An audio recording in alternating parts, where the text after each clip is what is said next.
السلام علیکم ورحمۃ اللہ وبرکاتہ۔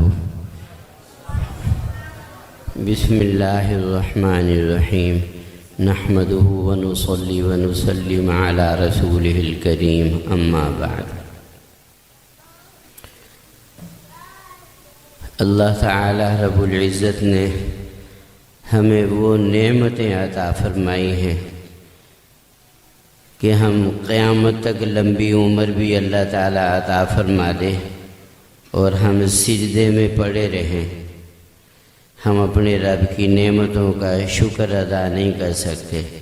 میں نے ایک حدیث شریف پڑھی تھی غالباً معارف الحدیث میں کہ جب قیامت کے دن حق تعالی جل شانہ رب العزت کا دیدار ہوگا، جنتی لوگ اللہ سبحانہ و تعالی کا دیدار فرمائیں گے، اس وقت فرمایا وہ کہیں گے کہ اگر ہم اپنے پیدا ہونے سے لے کر مرنے تک سجدے میں پڑے رہتے، کہ جب پیدا ہوئے پیدا ہوتے ہی سجدے میں چلے گئے، اور پھر موت بھی سجدے میں آئی، 50 سال 70 سال جتنی زندگی رب العزت نے دی تھی سجدے میں ہی گزار دی، ایسا بندہ بھی، ورنہ ممکن نہیں، ایسا بندہ بھی کل جب کو اللہ تعالیٰ کا دیدار کرے گا وہ کہے گا میں کچھ بھی نہ کر سکا، اے اللہ میں تیرے لیے کچھ بھی نہ کر سکا۔ جس نے سجدے میں ہی زندگی گزار دی، پیدا ہونے سے لے کر مرنے تک سجدے میں ہی رہا، اللہ تعالیٰ کی نعمتوں میں ہم دبے ہوئے ہیں۔ اللہ رب العزت نے اپنے پیارے محبوب کی امت میں سے پیدا فرمایا ہے، یہ کتنا بڑا اعزاز ہے، یہ کتنا بڑا رب العزت کا یہ انعام ہے کہ پیارے نبی صلی اللہ تعالیٰ علیہ وسلم نے فرمایا میری امت دنیا میں تو سب سے اینڈ پہ آخر میں آئے گی، لیکن جنت میں ساری امتوں سے پہلے اللہ اس امت کو داخل فرمائے گا۔ یہ کوئی معمولی اعزاز، دنیا کی ڈگریاں کیا حیثیت رکھتی ہیں، دنیا کی چیزیں کیا حیثیت رکھتی ہیں، یہ سب سے بہترین امت ہے۔ اور فرمائے قیامت کے روز یہ امت نبیوں کی گواہی دے گی۔ جب اللہ تعالیٰ نبیوں سے فرمائے گا تم نے میرا پیغام پہنچا دیا تھا، وہ کہیں گے باری تعالیٰ ہم نے تیرا پیغام تیرے بندوں تک پہنچا دیا تھا، لیکن ان کی قومیں وہ انکار کر دیں گی کہ یا اللہ ہمارے پاس ما جانا من بشیر ولا نذیر، کوئی ہمارے پاس نہیں آیا سمجھانے والا ڈرانے والا۔ اللہ تعالیٰ نبیوں سے پوچھیں گے کوئی گواہ، وہ کہیں گے باری تعالیٰ آخری الزمان پیغمبر کی آخری امت وہ گواہ ہے ہماری، تو امتیں جرا کریں گی یہ کیسی گواہی دے سکتے ہیں، یہ تو سب سے اینڈ پہ آئے، حضرت نوح علیہ السلام پہلے آئے، ابراہیم علیہ السلام پہلے آئے، یہ کیسے گواہی دیں گے؟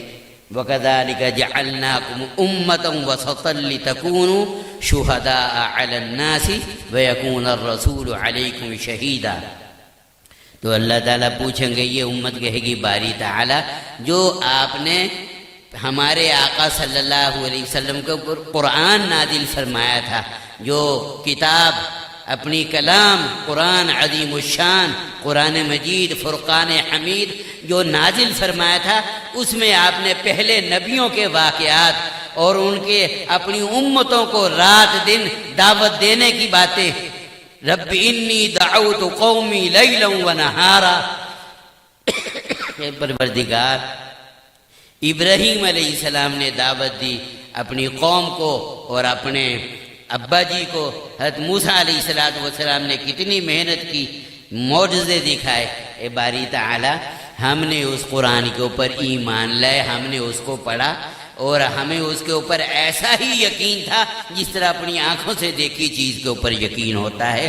اگر ہم نبیوں کو حضرت نوح علیہ السلام کو اپنی آنکھوں سے دیکھ لیتے، حضرت ابراہیم حضرت موسیٰ علیہ السلام نبیوں کو اپنی آنکھوں سے دیکھ لیتے اور ان کو تیری پیغام تیری دعوت دیتے ہوئے اپنی قوموں کو اپنی آنکھوں سے دیکھ لیتے، اے اللہ ہمیں جیسے اپنی آنکھوں سے دیکھی چیز کے اوپر یقین ہوتا اس سے زیادہ ہمیں ایمان اور ہمارا یقین کامل تھا کہ تیرے نبیوں نے تیرا پیغام بندوں تک پہنچا دیا۔ تو یہ امت نبیوں کی گواہی دے گی۔ یہ امت اللہ تعالیٰ نے اپنے محبوب کی امت میں سے پیدا فرمایا، اور پھر یہ اپنے پیارے حبیب کے صدقے یہ قرآن دیا۔ بھی بتا رہے تھے قاری صاحب، انہوں نے کہا میرا بچہ پیچھے رہ گیا، خدا کی قسم یہ PhD اور یہ LLB اور یہ MBBS یہ ڈگری ہیں، یہ سب مٹی میں مل جائیں گی، یہی رہ جائیں گی۔ آپ بتائیے کہیں کوئی حدیث، کوئی ضعیف حدیث، کوئی بات آپ جو ہے کوئی دکھا دیجئے کسی کتاب میں کہ جناب یہ دنیاوی تعلیم، یہ ڈگریاں جو ہے اس سے جو ہے کوئی ثواب ملے گا، کوئی قبر میں روشنی ہوگی، قیامت کے دن کوئی درجہ بلند ہوگا، کوئی حدیث دکھا دو۔ وہ تو یہ بتایا ہے کہ اللہ کے ہاں ان اعمال کا ثواب بتایا ہے۔ بس ایک بات سن لیجئے، حضرت سلیمان علیہ الشیخ نے بھی لکھا فضائل اعمال میں کہ حضرت سلیمان علیہ السلام نے اللہ میاں سے یہ دعا مانگی تھی، ربی حب لی ملکا لا ینبغی لأحد من بعدی انک انت الوہاب، اے اللہ مجھے ایسی بادشاہی عطا فرما، اے پروردگار مجھے ایسی سلطنت عطا فرما، میرے بعد قیامت تک کسی کو ایسی بادشاہی نہ ملے، لا ینبغی لأحد من بعدی۔ اللہ تعالیٰ نے فرمایا فسخرنا لہ الریح، ہم نے تمہاری دعا کو قبول کر لیا۔ صرف یہ تو لوگ جو امریکہ کا بھی بادشاہ ہو یا کوئی اپنا آسٹریلیا کا بھی، کوئی پاکستان کا بھی، کیوں جی یہ بندیاں دے بادشاہ ہوں یہ جنہ دے بھی بادشاہ ہوا، بول لو تا صحیح۔ اللہ تعالیٰ نے حضرت سلیمان علیہ السلام کو جنات کی بھی بادشاہی عطا فرما دی۔ قرآن مجید میں تفصیل ہے، آپ پڑھے لکھے لوگ ہیں، سورہ نمل میں پرندوں کی بھی بادشاہی۔ وَتَفَقَّدَ الطَّيْرَ فَقَالَ مَا لِيَ لَا أَرَى الْهُدْهُدْ أَمْ كَانَ مِنَ الْغَائِبِينَ، پرندوں کی حاضری دی، فرمایا ہدہد کہاں غائب ہو گیا؟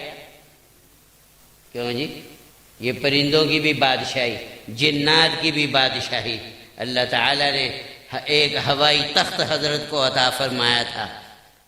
ہوائی تخت ایسا جہاز نہیں بن سکتا، وہ بعض تفسیروں میں لکھا ہے جس کے اوپر 6 لاکھ سیٹیں تھیں۔ کتنی سیٹیں تھیں؟ ہوائی تخت اللہ تعالیٰ نے وَلِسُلَيْمَانَ الرِّيحَ غُدُوُّهَا شَهْرٌ وَرَوَاحُهَا شَهْرٌ وَأَسَلْنَا لَهُ عَيْنَ الْقِطْرِ وَمِنَ الْجِنِّ مَنْ يَعْمَلُ بَيْنَ يَدَيْهِ بِإِذْنِ رَبِّهِ، یہ قرآن کہہ رہا ہے۔ اللہ اکبر۔ تو حضرت کا وہ ایک صبح کے ٹائم میں 1 مہینے کا سفر کر لیتا تھا، 1 مہینے کا سفر طے کر لیتے، شام کے ایک ٹائم میں 1 مہینے کی مسافت، بغیر ایندھن کے، بغیر پیٹرول کے، بغیر کپتان کے، بغیر رن وے ایئرپورٹ کے، وہ خود بخود ڈرون طیارہ تھا حضرت کا۔ اللہ نے ایسی بادشاہی عطا فرمائی تھی۔ تو بس مختصر بات ختم کرتا ہوں چونکہ وقت بھی کم ہے۔ تو حضرت ہوائی تخت پہ جا رہے تھے، انسان جن بیٹھے ہوئے تھے، پرندوں نے سایہ کیا ہوا تھا۔ ایک دیہاتی نے جب دیکھا اتنا بڑا جہاز، اتنا بڑا تخت سلیمانی، سبحان اللہ، اس کی زبان سے نکلا دیہاتی سے، وہ حضرت کا سلیمانی تخت دیکھ کے اس کی زبان سے نکلا سبحان اللہ۔ حضرت نے وہیں اشارہ کیا، کیونکہ ہوا بھی حضرت کے تابع تھی، اللہ نے ہوا بھی مسخر فرمائی تھی۔ حضرت نے اشارہ کیا، تخت وہیں اتار لیا گیا، کوئی ایئرپورٹ کی ضرورت نہیں تھی، کھیتوں میں ہی اتار لیا۔ بندے کو بھیجا اس دیہاتی کو بلا کے لاؤ، تو وہ ڈرتا ڈرتا جو ہے آیا۔ حضرت نے پوچھا تو نے کیا کہا تھا؟ اس نے کہا جی میں نے سبحان اللہ کہا تھا۔ کیا کہا تھا؟ تو حضرت نے ارشاد فرمایا تسبیحۃ واحدہ فی صحیفۃ المؤمن خیر ما اوتی آل داؤد، جو ایک وقت آئے گا کہ میرا تخت بھی ختم ہو جائے گا، میری حکومت بھی ختم ہو جائے گی، کیونکہ ہر چیز دنیا میں فنا ہونے والی ہے۔ کل من علیہا فان ویبقى وجہ ربک ذو الجلال والاکرام، یہ ایک دن سب کچھ ختم ہو جائے گا، لیکن تیرے منہ سے نکلا ہوا سبحان اللہ اور کسی بھی مومن کے منہ سے نکلا ہوا سبحان اللہ کا اجر و ثواب دائمی ہے، ابدی ہے، کبھی بھی ختم نہیں ہوگا، یہ میرے تخت سے افضل ہے۔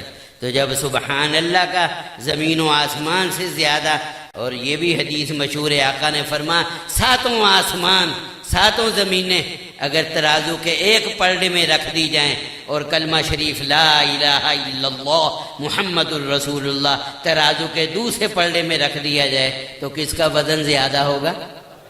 اونچی بتاؤ، جن کا ایمان ہے، یقین ہے، وہ ذرا بتائیں۔ لیکن یہ آج ہمیں نظر نہیں آتا، یہ حق ہے۔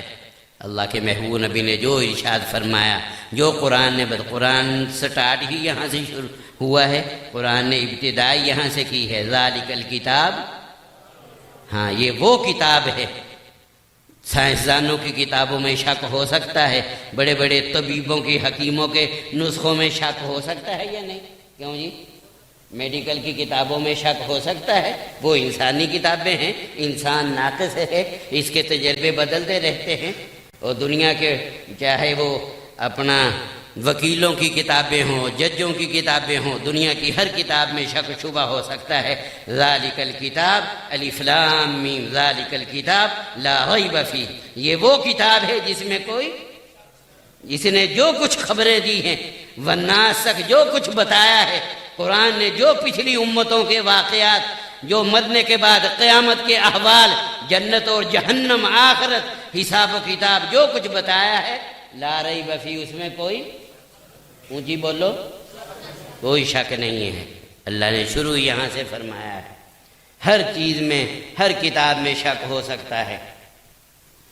تو یہ اللہ نے اپنے پیارے حبیب کے صدقے اتنی بڑی نعمت دی ہے، اس کی قدر کریں۔ اچھا، اللہ تعالیٰ نے فرمایا ہے یہ وما قدر اللہ حق قدرہ، اللہ تعالیٰ کی قدر نہیں کی بندوں نے جیسے قدر کرنے کا حق تھا۔ جیسے وہ ہمارا پیارا رب ہے جس نے پیدا کیا ہے، نعمتوں سے نوازا ہے، ہمیں دیکھنے کو آنکھیں دی ہیں، بولنے کو زبان دی ہے، سننے کو کان دیے ہیں۔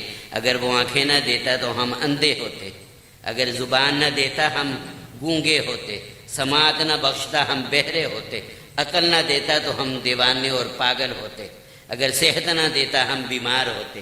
ہمیں کتنی میرے رب نے عزتیں، صحت عطا فرمائی ہے، ہم اس کی نعمتوں کو گن بھی نہیں سکتے۔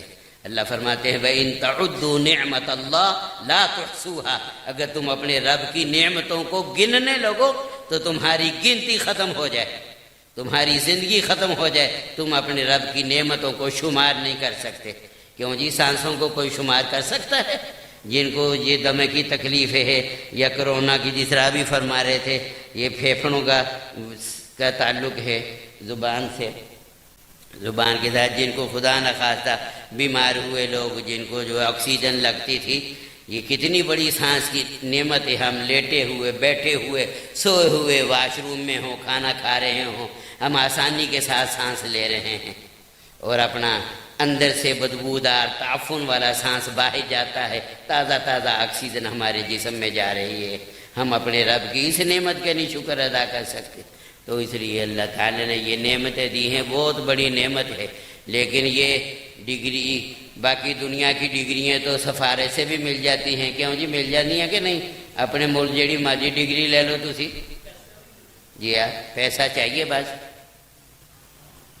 حتیٰ کہ میرا خیال کسی چیف جسٹس نے بھی اپنی بیٹی کو پتہ نہیں کوئی ڈگری اس طرح دلوا دی تھی دنیا کی۔ لیکن یہ قرآن کی ڈگری یہ پیسے سے نہیں ملتی، یہ جس کو اللہ جل شانہ ثم اورثنا الکتاب الذی نصطفینا من عبادنا، ہم اپنے بندوں میں سے جس کو چنتے ہیں، جس کو منتخب فرماتے ہیں، اس کو یہ نعمت عطا فرماتے ہیں۔ تو اللہ تعالیٰ اس نعمت کی قدردانی کی توفیق عطا فرمائے، اور موت تک اللہ تعالیٰ اس کی، جن بچوں نے قرآن حفظ کیا ہے، اللہ تعالیٰ آخری دم تک اللہ قرآن کی پڑھنے کی اور اس کو یاد رکھنے کی توفیق عطا فرمائے، اور ان حافظوں میں قیامت میں اٹھائے جن کو اللہ فرمائیں گے یقال لصاحب القرآن اقرأ وارتقی ورتل کما کنت ترتل فی الدنیا فإن منزلک عند آخر آیت تقرؤها، حافظ جی قرآن پڑھتے جاؤ اور جنت کے درجوں پہ چڑھتے جاؤ۔ دیکھنا، جلدی نہ کرنا کہ فٹافٹ حوراں کو پہنچ جائیے، جلدی نہ جنت پہنچ جائیے، جا کے حورانیاں چوریاں کھائیے، فرمایا ٹھہر ٹھہر کے پڑھنا، کما کنت ترتل فی الدنیا، جس طرح دنیا میں ٹھہر ٹھہر کے پڑھتا تھا، جلد بازی نہ کرنا۔ فإن منزلک عند آخری آیت تقرؤها، آخری آیت جتھے ختم ہوا وہی تیری جنت وا۔ اللہ ان میں شامل فرمائے۔ یہ تو دنیا فانی ہے، دھوکہ ہے، ابھی آنکھیں بند ہو جائیں سب خلاص ختم، مٹی کا کھیل، موت کے وقت بالکل دنیا جو ہے اس طرح ہی لگے گی جس طرح خواب ہے۔ خواب میں کوئی وزیر اعظم بن گیا تو کیا جی، کیوں جی؟ خواب دے وچ کوئی بڑا دولت مل گئی، بڑا مال مل گیا، بڑا پروٹوکول مل رہا ہے، جہازوں میں اڑ رہے ہیں، جس ویلے اٹھے تو اتھے ہی اپنی منجی تے ہی پے سکے۔ تو کیا ہے، موت کے وقت خدا کی قسم یہ دنیا خواب سے بھی کمتر معلوم ہوگی۔ اور کہو گا میں وزیر اعظم، فرشتے اور پٹائی کریں گے، اور کہو گا میں تو ایم پی ایم این ہوں، میرا کوئی پروٹوکول تو دو، فرشتے اور زیادہ پٹائی کریں گے۔ یہ دنیا خواب ہے۔ حضرت علی رضی اللہ عنہ فرماتے الناس نیام، لوگ سوئے ہوئے ہیں، اذا ماتوا انتبہوا، جب وہ مریں گے اس وقت آنکھ کھلے گی آخرت کی، اس وقت کہیں گے ہو ہائے ہائے توبہ توبہ۔ اللہ تعالیٰ حفاظت فرمائے۔ اللہ تعالیٰ موت سے پہلے پہلے آج چاند سے ہے، موقع ہے، آج اپنے رب کو راضی کر لیں، آج جو ہے اللہ تعالیٰ کو منا لیں۔ کہتے ہیں سانس باقی تے چانس باقی، بولو سانس باقی تے چانس باقی۔ جب سانس اکھڑ گیا پھر توبہ کا دروازہ، اللہ کے محبوب نبی نے فرمایا اللہ تعالیٰ ہر وقت اپنے بندے کی توبہ قبول فرماتا ہے، رات ہو دن ہو صبح و شام ہو۔ ان اللہ تعالیٰ یقبل توبۃ العبد ما لم یغرغر، جب تک غرغرہ نہ شروع ہو جائے۔ جب غرغرہ شروع ہو جاتا ہے، سکرات کے سانسوں میں غرغر کی آواز بھی آتی ہے، جب غرغرہ شروع ہو جاتا ہے اس وقت توبہ کا دروازہ بولو جی ہاں۔ کوئی پتہ ہے موت کا؟ کتنے لوگ جو ہے صبح کو سورج کا طلوع دیکھتے ہیں لیکن غروب نہیں دیکھتے۔ کتنے لوگ صحت مند بالکل ٹھیک ٹھاک گھر سے نکلتے ہیں، راستے میں ایکسیڈنٹ ہو گیا، حادثہ ہو گیا، ہارٹ اٹیک ہو گیا، واپس میت گھر میں آتی ہے۔ ہم دیکھتے ہی ہیں روزانہ کتنے لوگ جو ہے رات کو سوتے ہیں لیکن صبح کو اٹھتے ہی نہیں ہیں۔ کیوں جی، ہے یا نہیں؟ کدی تسی سنیا کہ کوئی رشتہ دار کوئی عزیز ستا پیا ہی فوت ہو گیا؟ بول کے تو دسو۔ ہیں جی، رات کو اپنے بچوں میں بالکل سب کے بیچ میں سوئے ہوئے تھے، سویر نو اٹھایا تھا، اٹھے ہی نہیں، کسی کا سنیا یا نہیں سنیا؟ جی ہاں، اللہ تعالیٰ موت رات کو بھی روح قبض کر لیتے ہیں، لیکن بس روح کا جسم سے کنیکشن ہوتا ہے جسے بندہ، اس لیے کہتے ہیں سویا مویا ایک برابر۔ اس لیے اللہ کے محبوب نبی نے فرمایا جب صبح سو کر اٹھو یصبح علی کل سلامہ من احدکم صدقہ، جب صبح سو کر اٹھو تمہارے جسم میں 360 جوڑ ہیں، تو ہر جوڑ کی طرف سے شکرانے کا ایک صدقہ ادا کرو۔ اس لیے کہ اللہ تعالیٰ نے تمہیں جو ہے رات سوئے ہوئے میں تمہاری حفاظت فرمائی، تمہارے سارے جوڑ صحیح سالم ہے، اور مرنے کے بعد تمہیں دوبارہ زندہ کیا۔ اس لیے کہ اللہ تعالیٰ چاہتے تو روح کو وہیں روک لیتے۔ اس لیے ہر شیخ کے یہ الفاظ ہیں فضائل صدقات میں، حضرت فرماتے ہیں سونے کے بعد، یہ الفاظ بزرگوں کے ہیں، ذرا دھیان سے سنیے، علمی لفظ ہیں۔ فرمایا سونے